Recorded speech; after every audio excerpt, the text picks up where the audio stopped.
Estamos realizando una pequeña o una serie más bien que hemos titulado La Biblia en su contexto.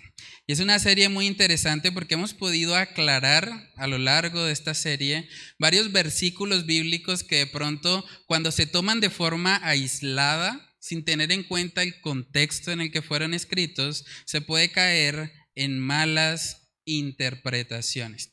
Hoy vamos a estar hablando de un versículo bíblico que muchos utilizan en esta época, en especial en el mes de enero, se utiliza mucho para hablar de lo que algunos han llamado el libro de los sueños. No sé si han escuchado eso, pero en muchas iglesias de pronto se ha enseñado que uno debe escribir lo que uno quiere para el año que empieza y que uno debe ser muy específico en cuanto a lo que uno escribe, porque de esa manera el Señor va a cumplir con la petición que uno esté haciendo. Y a raíz de eso se ha popularizado un poco la idea de escribir un libro de los sueños. Entonces, en el libro de los sueños, muchas personas colocan ahí, bueno, ¿cuál es la casa de sus sueños? Y colocan cosas muy específicas. Dicen, bueno, yo quiero que mi casa sea de este color, que las tejas sean de esta manera, o que las ventanas tengan estas características. Y el texto que muchas veces se utiliza para hablar de eso es el texto que está en Habacuc capítulo 2. Habacuc capítulo 2, versículos del 2 al 3. Vamos a leer ese pasaje en su debido contexto para ver si realmente la aplicación del texto es que debemos escribir un libro de los sueños.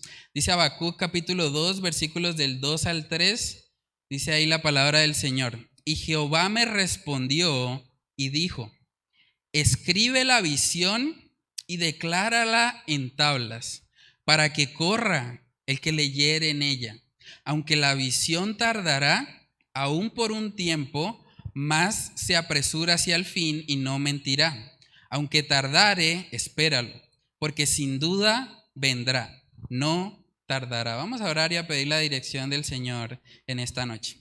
Padre, queremos pedirte, Señor, que tu Espíritu Santo sea guiándonos en este estudio de tu palabra, Señor. Ayúdanos a poder interpretar este versículo bíblico en su debido contexto.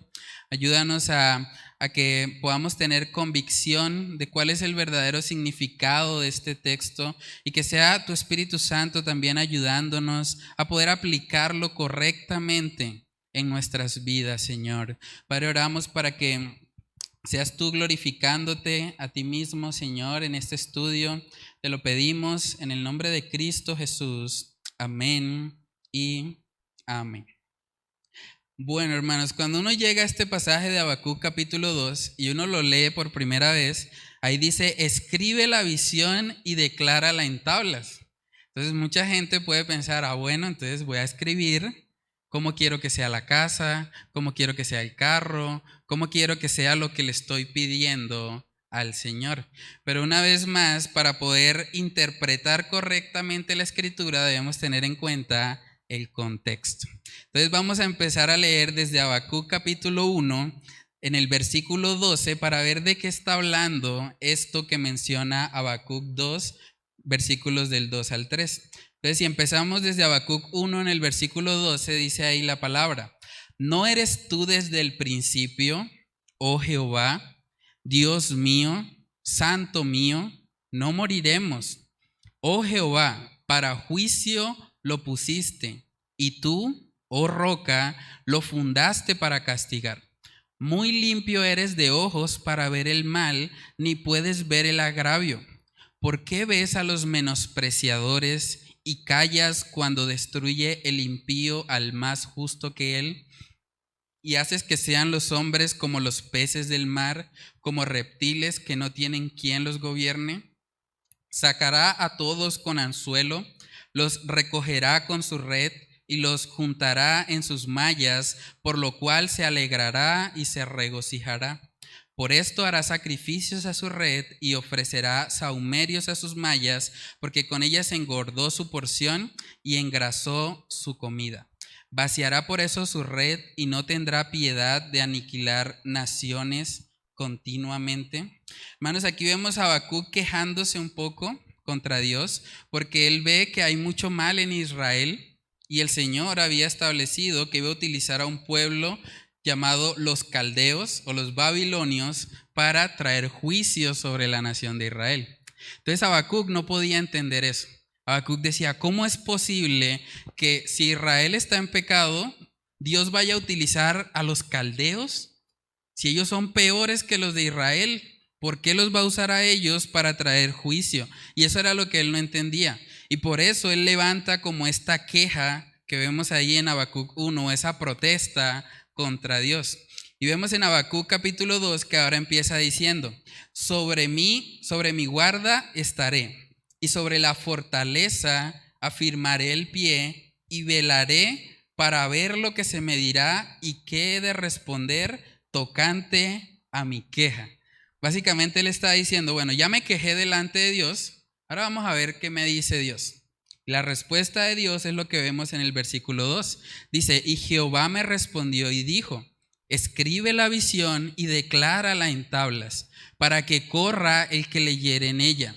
Aunque la visión tardará aún por un tiempo, más se apresura hacia el fin y no mentirá. Aunque tardare, espéralo, porque sin duda vendrá, no tardará. He aquí que aquel cuya alma no es recta se enorgullece, mas el justo por su fe vivirá. Y también el que es dado al vino es traicionero, hombre soberbio, que no permanecerá. Ensanchó como el Seol su alma, y es como la muerte, que no se saciará. Antes reunió para sí todas las gentes, y juntó para sí todos los pueblos. Entonces ahí vemos que la respuesta de Dios para Habacuc fue, bueno, escribe la visión. Y no te preocupes, que el Señor sabe tratar con los orgullosos. El Señor sabe tratar con los soberbios. Y así como ese pueblo de los caldeos en su orgullo iba a atacar al pueblo de Israel, también Dios iba a traer juicio y disciplina sobre los babilonios. Y eso es básicamente lo que Dios le está respondiendo a Habacuc. Ahora, cuando vamos al texto base de hoy, mucha gente interpreta que cuando dice escribe la visión es una visión personal. Pero aquí vemos que el que está diciendo eso es Dios. O sea, Dios está respondiendo y diciéndole a Habacuc, escribe la visión. Lo que él va a escribir no son sus propias palabras, no son sus sueños. Realmente lo que él va a escribir es palabra de Dios. Y es interesante porque esa palabra visión, si la buscamos en el idioma original, es la palabra hebrea jasón.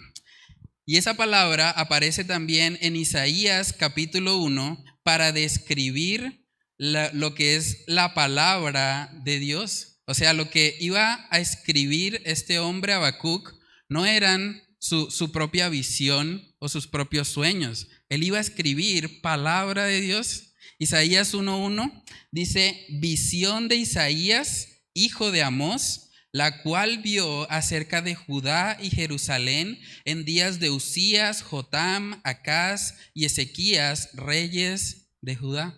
Esa palabra de Isaías 1:1 es la misma que está en Habacuc 2.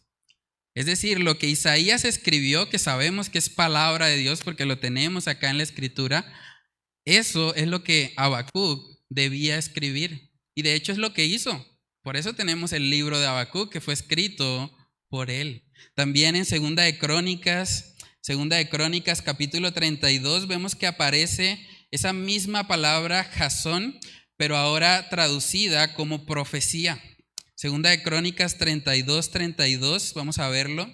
Dice ahí, los demás hechos de Ezequías y sus misericordias, he aquí, todos están escritos en la profecía. En el idioma original es la misma palabra visión, en la profecía del profeta Isaías, hijo de Amós, en el libro de los reyes de Judá y de Israel. Entonces, hermanos, lo que Dios le está pidiendo a Habacuc no es que escriba sus propios deseos o que escriba lo que a él le parece, sino que él escriba palabra de Jehová. Habacuc es uno de los profetas menores y él escribió un libro completo de la Biblia. Él fue obediente a lo que el Señor le dijo aquí en Habacuc capítulo 2, versículo 2. Y es importante entender eso porque si nosotros interpretamos que la visión que está ahí es simplemente lo que Habacuc quisiera, pues realmente podríamos llegar a interpretar de que podemos tratar de hacer un libro de los sueños para que el Señor nos cumpla todo lo que le pedimos. Pero hermanos, en el mismo contexto del profeta Habacuc, contemporáneo a él fue otro profeta, que es el profeta Jeremías. Y vamos a ver lo que Jeremías dice acerca de aquellos que hablan visión de su propio corazón y no del Señor, que es el único que puede dar visión verdadera. Jeremías capítulo 23, versículo 16, dice ahí la palabra del Señor.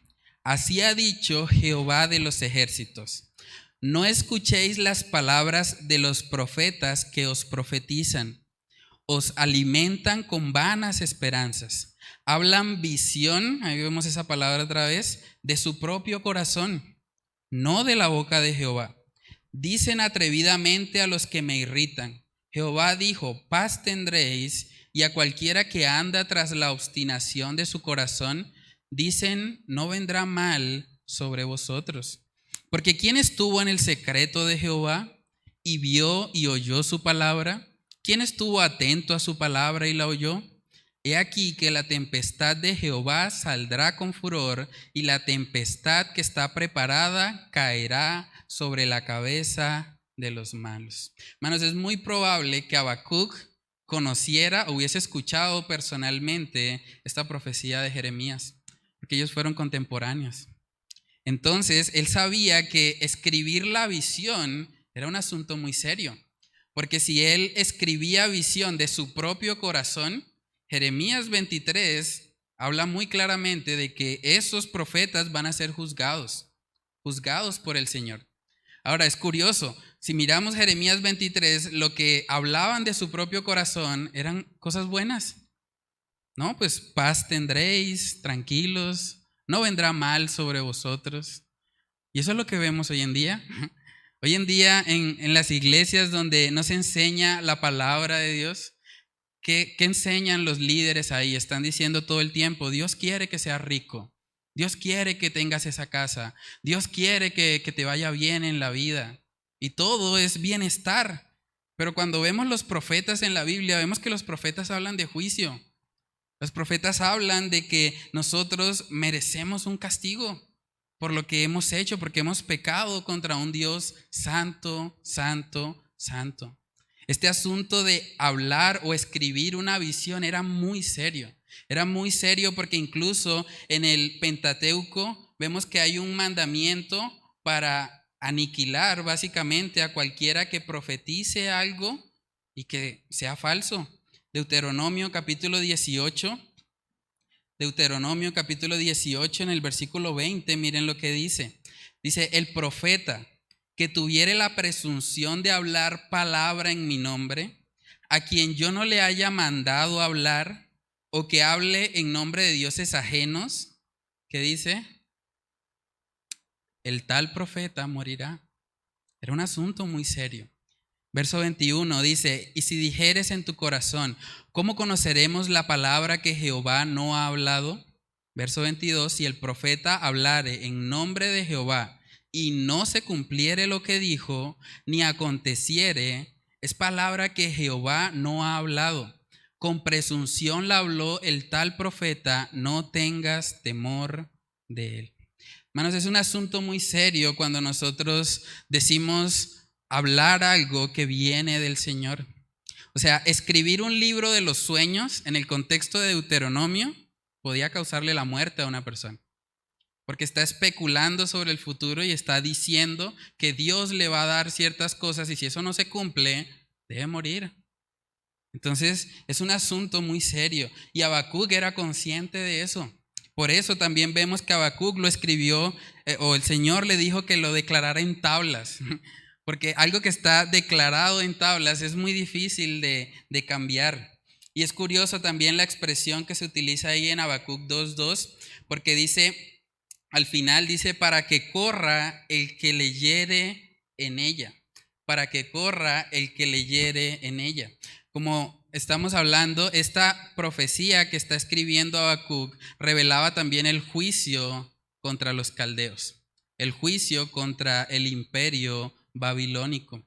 Entonces, esta profecía, al ser una profecía de juicio, el resultado es que cuando las personas lo vean, lo lean ahí en las tablas, ellos iban a correr porque tenían que advertirle a los demás, viene un juicio, viene un juicio, el Señor va a traer condenación, tienen que arrepentirse de sus pecados.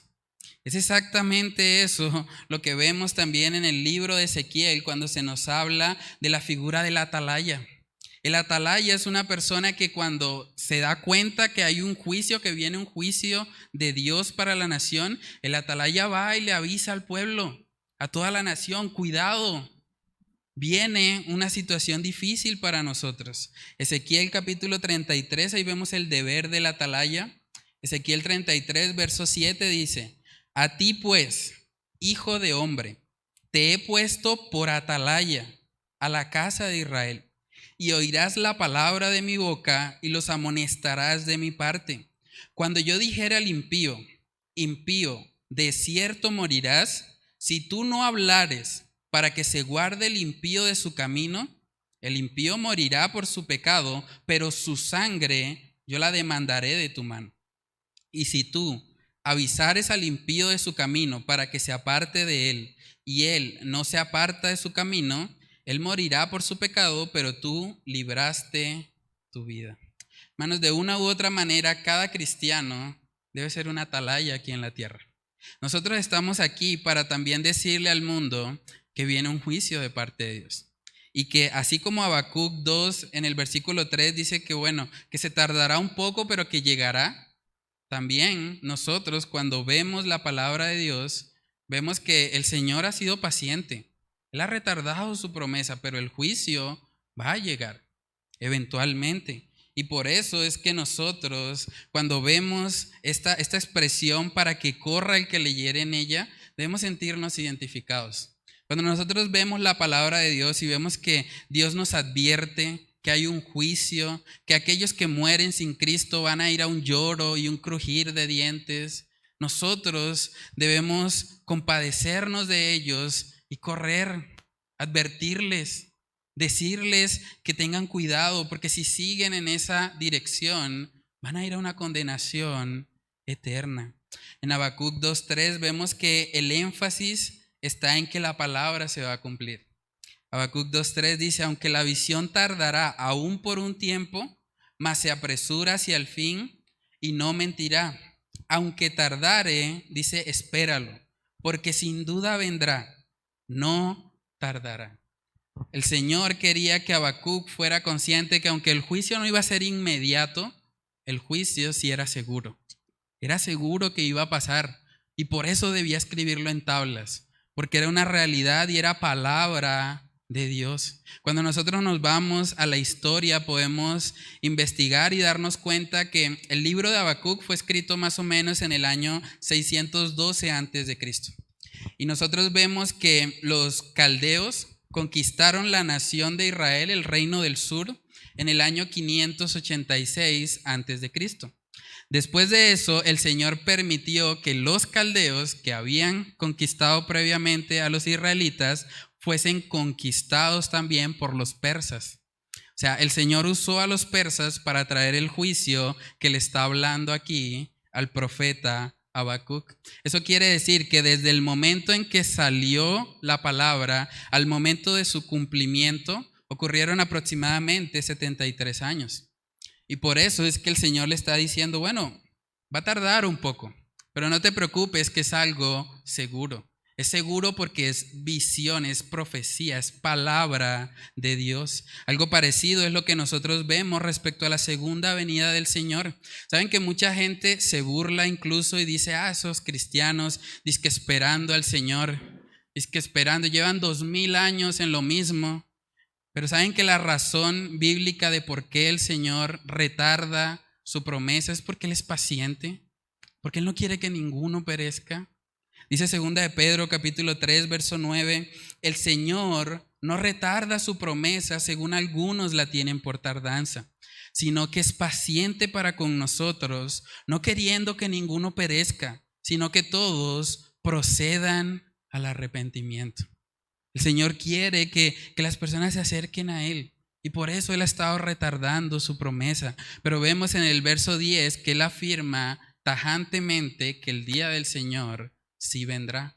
2 de Pedro 3:10 dice, pero el día del Señor vendrá como ladrón en la noche, en el cual los cielos pasarán con grande estruendo, y los elementos ardiendo serán deshechos, y la tierra y las obras que en ella hay serán quemadas. Es una realidad. Aunque el Señor ha estado siendo muy paciente para con nosotros, el día del Señor sí vendrá. Así como vino el juicio contra los babilonios, el juicio contra Israel, el Señor va a venir como juez y nos va a juzgar a cada uno de nosotros. Por eso debemos estar preparados para nuestro encuentro con Él. Entonces, hermanos, a manera de resumen, el contexto inmediato nos ha mostrado que Habacuc 2, del 2 al 3, es la respuesta de Dios ante la queja de Habacuc. También vimos que lo que debía escribir Habacuc no era su visión personal, no era un libro de los sueños. Lo que él debía escribir era profecía o palabra de Jehová. Y también vimos que la visión que está tratando aquí Habacuc 2 era una visión de juicio. Era una visión en la que el Señor promete castigar al orgulloso, castigar a aquel que se cree autosuficiente. Entonces, lo segundo que debemos mirar cuando estamos interpretando la Escritura es, además del contexto inmediato, debemos mirar el contexto de todo el libro. Vamos a ver si en el libro de Habacuc podemos encontrar algo que nos lleve a pensar que hay una enseñanza que podemos aplicar como tener un libro de los sueños. Vamos a mirar Habacuc capítulo 1, versículos del 2 al 3. Ahí empieza como tal la primera queja de Habacuc.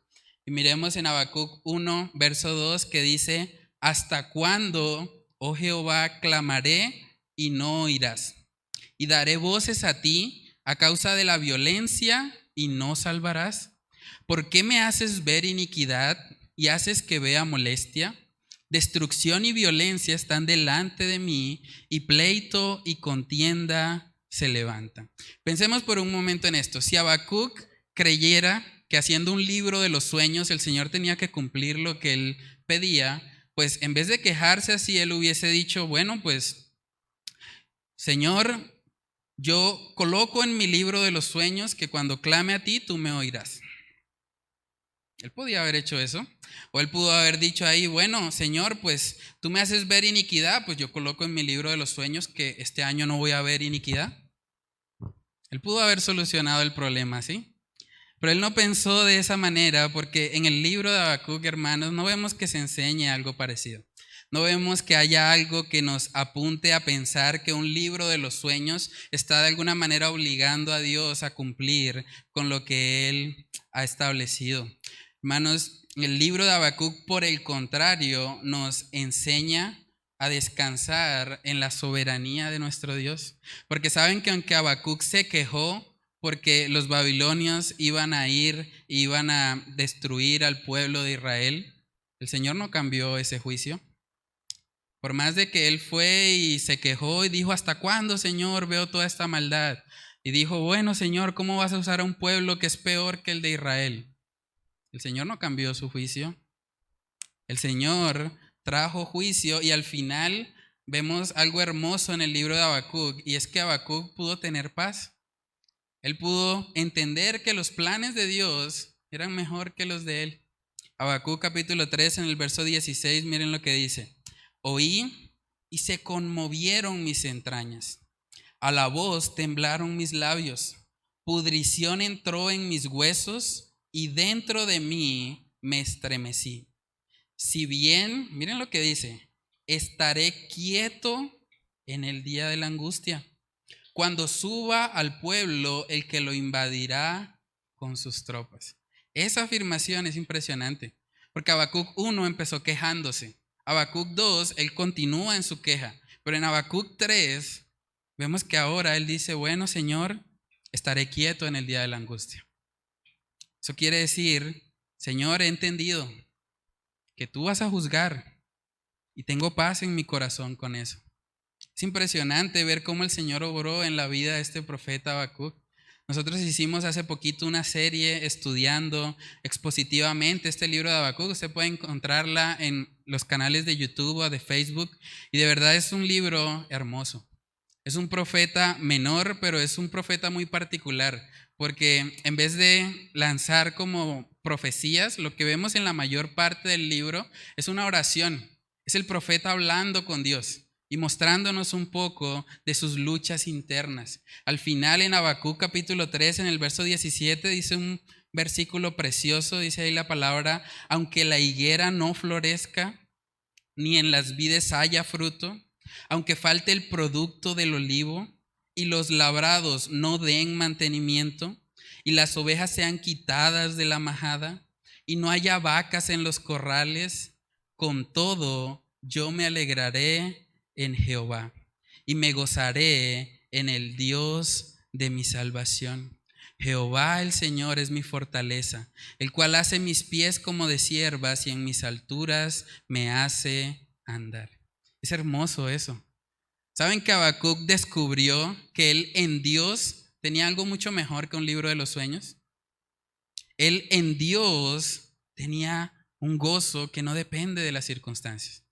Él no estaba enfocado en que la higuera floreciera, en que haya frutos en las vides o que no faltara el producto del olivo. Él sabía que todas esas cosas eran temporales, superficiales. Él sabía que en Dios él tenía el gozo. Por eso él dice, con todos estos problemas, yo me alegraré en Jehová, en el Dios de mi salvación. Hermano, la persona que tiene la salvación bíblica es la persona más rica del universo. Es la persona que puede experimentar un gozo que va más allá de cualquier circunstancia. Y puede también testificar a otros de cómo los planes de Dios son mejores que los nuestros. Él empezó quejándose, pero terminó aceptando la voluntad de Dios y reconociendo que sus planes eran mejores. En Isaías capítulo 55 vemos un texto que nos resume básicamente eso. Isaías 55, versículos del 8 al 9 dice, porque mis pensamientos no son vuestros pensamientos, ni vuestros caminos mis caminos, dijo Jehová. Como son más altos los cielos que la tierra, así son mis caminos, más altos que vuestros caminos, y mis pensamientos más que vuestros pensamientos. Eso lo entendió Habacuc. Él dijo, bueno, Señor, pues yo pensé que era mala idea que los caldeos hicieran un desastre con Israel, pero al final entendí que tus planes son mejores. Y yo creo que es algo que nosotros debemos imitar. Debemos aprender que cuando las cosas no salen como nosotros lo planeamos, cuando de pronto tenemos un libro de los sueños, cuando tenemos un plan y el Señor estorba ese plan, debemos aprender a descansar en que los planes de Él son mejores que los nuestros. Lo último que miramos cuando hablamos de este tema de estudiar la Biblia en su contexto es mirar el contexto de toda la Biblia. Y hermanos, cuando nosotros miramos el contexto de toda la Biblia, realmente la palabra de Dios de tapa a tapa nos muestra claramente que tenemos un Dios soberano, un Dios que no se sujeta a los deseos personales de cada individuo. Más bien, Él coloca sus deseos en nosotros para que nosotros vivamos conforme a su voluntad. Vamos a mirar lo que dice Daniel capítulo 4. Daniel capítulo 4 en el versículo 35. Daniel capítulo 4, verso 35, dice ahí la palabra del Señor. Todos los habitantes de la tierra son considerados como nada. Y Él, hablando de Dios, hace según su voluntad en el ejército del cielo y en los habitantes de la tierra, y no hay quien detenga su mano y le diga, ¿qué haces? Ese es nuestro Dios. No hay quien detenga su mano y quien le diga, ¿qué haces? Él tiene el control, Él es todopoderoso y soberano. También en Isaías 45, versículos del 5 al 7, dice ahí la palabra: yo soy Jehová y ninguno más hay. No hay Dios fuera de mí. Yo te ceñiré aunque tú no me conociste, para que se sepa desde el nacimiento del sol y hasta donde se pone que no hay más que yo. Yo Jehová y ninguno más que yo, que formo la luz y creo las tinieblas, que hago la paz y creo la adversidad. Yo Jehová soy el que hago todo esto. El Señor tiene el control de los tiempos buenos y de los tiempos difíciles también. Y eso es lo que nos muestra aquí el pasaje. Ahí justo debajo en el versículo 9 dice: ay del que pleitea con su hacedor, el tiesto con los tiestos de la tierra. Dirá el barro al que lo labra: ¿qué haces? ¿O tu obra no tiene manos? Nosotros que somos su creación, ¿vamos a cuestionarle a Dios? Es bastante curioso eso. En el libro de Lamentaciones también vemos una expresión parecida a Lamentaciones, capítulo 3, versículos del 37 al 39. Dice: ¿quién será aquel que diga que sucedió algo que el Señor no mandó? De la boca del Altísimo no sale lo malo y lo bueno. ¿Por qué se lamenta el hombre viviente? Laméntese el hombre en su pecado. Hermanos, nuestro Señor es soberano. Por más de que nosotros escribamos un libro de los sueños, declaremos palabras que se van a cumplir porque nosotros lo decimos, porque creemos que hay poder en nuestra boca, el Señor no va a dejar de ser soberano. Él sigue teniendo el control. ¿Cuántos y tantos pastores han dicho que el COVID se va a acabar, que hasta aquí llega, que yo ato a esa plaga, que esa plaga no nos alcanza? ¿Se ha ido el COVID? No se ha ido. ¿Por qué? Porque el Señor es soberano y porque nosotros no podemos imponerle a Él absolutamente nada. Se va a ir el día que Él lo decida y en su soberana voluntad así lo permita. Hay una frase del pastor Miguel Núñez que me gusta mucho. Él dijo: cada vez que leo la Biblia, soy recordado que Dios no recibe órdenes, ni recomendaciones, ni sugerencias de parte de los seres humanos. Él reina de forma soberana. Y usted podría preguntarse: bueno, pero si el Señor es soberano y al final Él hace lo que quiera, entonces ¿para qué oramos? ¿Por qué tenemos un culto de oración los martes? Bueno, la respuesta a esa pregunta es que así como el Señor es soberano y hace lo que Él quiere, Él también ha establecido que a través de la oración va a conceder las peticiones a su pueblo. Y eso también lo vemos en la palabra de Dios. Vamos a mirar Santiago capítulo 4. Santiago capítulo 4 en el versículo 2. Vemos ahí claramente que hay ciertas cosas que no tenemos porque no pedimos. Santiago capítulo 4 verso 2 dice: codiciáis y no tenéis, matáis y ardéis de envidia y no podéis alcanzar, combatís y lucháis, pero no tenéis lo que deseáis porque no pedís. Es curioso eso. O sea, hay un deseo, pero como no se está pidiendo, el Señor no lo concede. Y a veces el Señor obra así.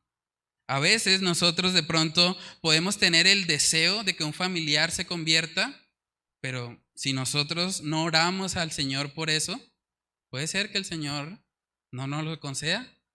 Eso es lo que dice Santiago 4:2. No tenéis lo que deseáis porque no pedís. Y luego en el 3 vemos el contraste de eso. Porque así como hay ciertas cosas que no tenemos porque no pedimos, hay ciertas cosas que el Señor no nos concede porque pedimos para nosotros. Pedimos para gastar en nuestros deleites. Miren lo que dice Santiago 4:3. Pedís y no recibís, porque pedís mal para gastar en vuestros deleites. Si la petición que yo le estoy haciendo al Señor es algo egocéntrico, es algo para mí mismo, que incluso pasa por encima de otras personas, el Señor no me lo va a dar. Por más de que yo lo pida, Dios va a decir no. No, porque es para tus deleites. Pero si tú pides algo que es conforme a la buena voluntad del Señor, entonces Él lo va a conceder. Ese es básicamente el principio de la oración. Hermanos, la oración es un medio que Dios ha establecido para que nosotros como creyentes nos alineemos a su voluntad. Es lo que pasó con Habacuc. Habacuc empezó quejándose, le faltaba afinarlo, alinearlo, ¿sí? Y en Habacuc 3 vemos que efectivamente el Señor permitió que se alineara con su voluntad.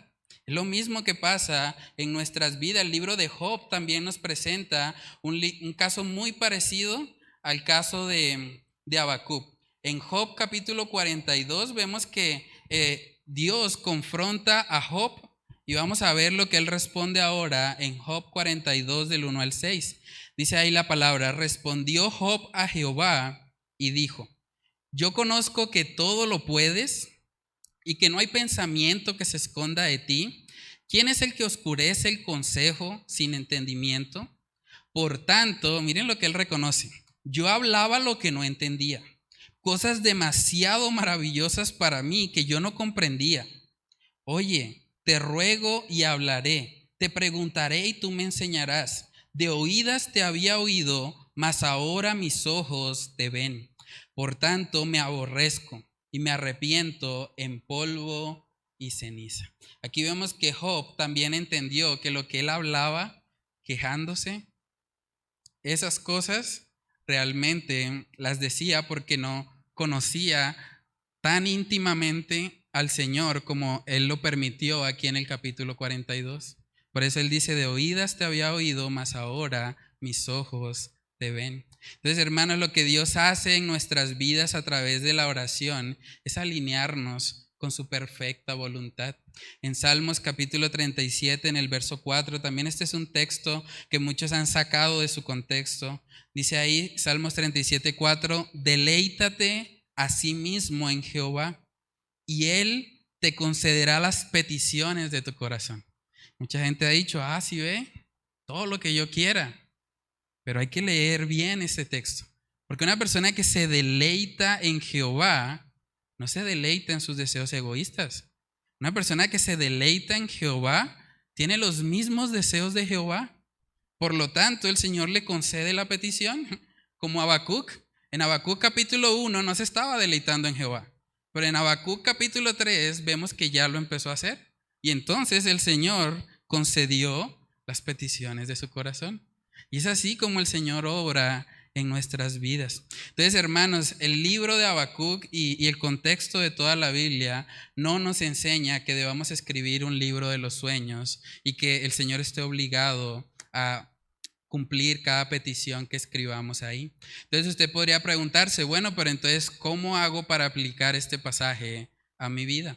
Y vamos a ver cómo podemos hacerlo. Lo primero es que no pienses en escribir un libro de los sueños para llenar tus deseos egoístas. Si tú piensas hacer eso, te va a pasar como Santiago 4:3. Vas a pedir y no vas a recibir. ¿Por qué? Porque estás pidiendo para tus propios deleites. ¿Qué tal si en vez de escribir un libro de los sueños centrado en ti, más bien te propones en este año 2022 escribir en un libro todo lo que la palabra de Dios dice que es su voluntad? ¿Y qué tal si empiezas a alinearte a eso? La Biblia dice que Dios no quiere que ninguno perezca. Entonces tú puedes alinearte a eso. Y tú puedes ayudar a que otras personas conozcan el mensaje de salvación. Tú puedes proponerte este año 2022 invitar personas a este servicio, traerlos acá para que escuchen la palabra de Dios, para que sean confrontados con su necesidad de salvación. Y cuando hacemos esas peticiones, cuando colocamos esos propósitos alineados a la voluntad de Dios, sabemos que Él nos responde. Otra forma como podemos aplicar este texto es que cuando la palabra de Dios nos habla de juicios, porque la visión que escribió Habacuc básicamente era una visión de juicio, eso debe motivarnos como creyentes a correr como dice al final de Habacuc 2:2, a correr y hablarle al mundo perdido de dónde puede encontrar salvación. ¿Saben qué dice la palabra en 2 Corintios 5:20? Así que somos embajadores en nombre de Cristo, como si Dios rogase por medio de nosotros, os rogamos en nombre de Cristo, reconciliados con Dios. Es algo que nosotros debemos anhelar, rogarle a esas personas que están allá afuera, que están confiando en su propia sabiduría, que creen que por sus buenas obras se van a salvar. Esas personas necesitan el evangelio, necesitan saber que Jesús es el camino, la verdad y la vida, y que nadie viene al Padre si no es por Él.